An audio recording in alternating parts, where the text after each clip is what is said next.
षड्यंत्र किया गया कि आप रिटेन में भेजते हैं अपने प्रोग्राम में कुछ और बाद में आप परिवर्तन कर देते हैं, चेंज कर देते हैं, चले जाते हैं। तो किसी तरह अपने आप को बिहार में चर्चा में रखने के लिए इस तरीके का उन लोगों ने वोट बैंक की राजनीति के लिए अपना जो भी वक्तव्य हो, जो भी क्रियाकलाप हो, जो भी यात्राएं है वो कर रहे हैं।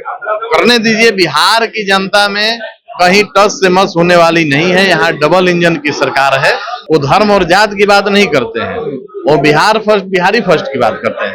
तो ऐसे में न हमारा दल और न एनडीए घटक दल कहीं भी चिंतित नहीं है। क्या हुलास पांडे 2025 के विधानसभा चुनाव लड़ेंगे? पार्टी चाहेगी, हमारे पार्टी के नेता चाहेंगे। हुलास पांडे निश्चित रूप हम कार्यकर्ता है, हम जरूर चाहेंगे चुनाव लड़ना, लेकिन पार्टी जो तय करेगी। जो राहुल गांधी जी आए बिहार में, तो अगर उनको छात्रावास में जाना ही था तो पूर्व नियोजित जो उनका कार्यक्रम था उसमें बाखूबी वो रिटेन में आना चाहिए था, लेकिन वो अचानक से उन्होंने अपना प्रोग्राम बदला। एक दिवसीय दौरे पर जो है राहुल गांधी बिहार आए हुए थे और यहाँ पे दलित छात्रों के बीच संवाद करने की बात कर रहे थे। दलित छात्रावास गए जहाँ पे उन्हें एफआईआर का भी सामना करना पड़ा। राहुल गांधी पे एफआईआर हो गया, डबल इंजन की सरकार है, एफआईआर कर देते, दलित छात्रों से मुलाकात करते हैं।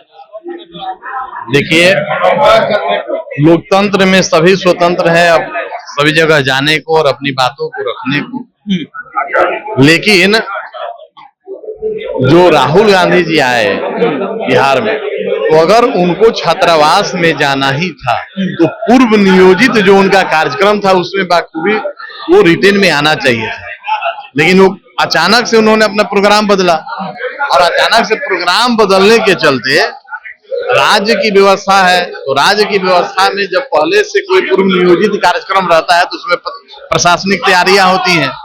तो ऐसे जानबूझ के इसको प्रचारित करने के लिए जानबूझ के वो तो कहे कि हम पिछले दरवाजे से पहुंच गए। हाँ, ये जानबूझ के ये षड्यंत्र किया गया कि आप रिटेन में भेजते हैं अपने प्रोग्राम में कुछ और बाद में आप परिवर्तन कर देते हैं, चेंज कर देते हैं, चले जाते हैं। तो किसी तरह अपने आप को बिहार में चर्चा में रखने के लिए इस तरीके का उन लोगों ने रणनीति। हुलास जी वो पटना भी आए थे और यहाँ आकर के फूले मूवी देखे हैं, कह रहे हैं कि सबको देखना चाहिए मूवी। आखिरकार बिहार आकर के फूले मूवी क्यों देखना पड़ा? क्या दलित को सिंधमारी कर रहे हैं?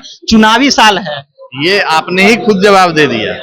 ये चुनावी वर्ष है और चुनावी वर्ष में वो वोट बैंक की राजनीति के लिए अपना जो भी वक्तव्य हो, जो भी क्रियाकलाप हो, जो भी यात्राएं है वो कर रहे हैं। करने दीजिए। बिहार की जनता में कहीं टस से मस होने वाली नहीं है। यहाँ डबल इंजन की सरकार है।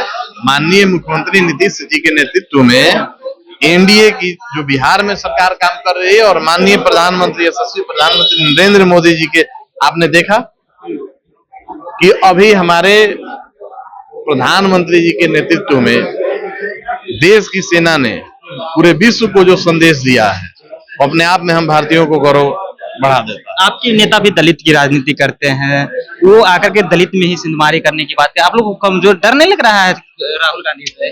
हमारे नेता कभी सिर्फ दलित की बात नहीं करते हैं। हमेशा उन्होंने दलित, शोषित, वंचित, पिछड़ा, अति पिछड़ा, गरीब, स्वर्ण सबके हित की बात करते हैं। वो धर्म और जात की बात नहीं करते हैं, वो बिहार फर्स्ट, बिहारी फर्स्ट की बात करते हैं। तो ऐसे में न हमारा दल और न एनडीए घटक दल कहीं भी चिंतित नहीं है। राहुल जी पहले भी आके अपना उन्होंने यहाँ यात्राएं की हैं और लोकसभा में भी उन्होंने यात्राएं की थी। तो लोकसभा का परिणाम आपके सामने है। आगामी विधानसभा में 225 सीटों को जीतकर एनडीए की एक मजबूत सरकार बिहार में बनाएंगे। आज प्रदेश कार्यकारिणी की बैठक हुई, हुलास पांडे ये क्लियर कर पाएंगे कि कितने सीट पर लोजपा रामविलास चुनाव लड़ेगी विधानसभा? देखिए, अभी आकलन करके बताना और जब बातें गठबंधन में तय हो बात तो होती नहीं। अभी हम गठबंधन में हैं तो गठबंधन धर्म है और उसके अंतर्गत अभी संख्या पर, सीटों की संख्या पर बात करना उचित नहीं होगा। जैसे ही चीजें तय हो जाएंगी आप सभी मीडिया के साथियों को बुलाकर प्रेस कॉन्फ्रेंस करके बकायदा हम लोग। अगला सवाल है, क्या हुलास पांडे 2025 के विधानसभा चुनाव लड़ेंगे? पार्टी चाहेगी, हमारे पार्टी के नेता चाहेंगे। हुलास पांडे निश्चित रूप हम कार्यकर्ता है, हम जरूर चाहेंगे चुनाव लड़ना, लेकिन पार्टी जो तय करेगी। पार्टी, जब हम एक राजनीतिक दल है और राजनीतिक दल में जो व्यवस्थाएं हैं उसमें गठबंधन है। गठबंधन में जो सीट हमारे जिम्मे आएगी हमारे अनुकूल होगा, पार्टी हमको निर्देश देगी, हम चुनाव लड़ेंगे। चलिए, अगर पार्टी निर्देश देती है तो हम बिल्कुल जो है वो चुनाव लड़ेंगे। उल्लास पांडे जी हमारे साथ बातचीत कर रहे थे। फिलहाल अभी क्या प्रतिक्रिया है, अपनी प्रतिक्रिया नीचे कमेंट बॉक्स में रखिएगा। आप देख रहे थे जनता जंक्शन। बहुत बहुत धन्यवाद।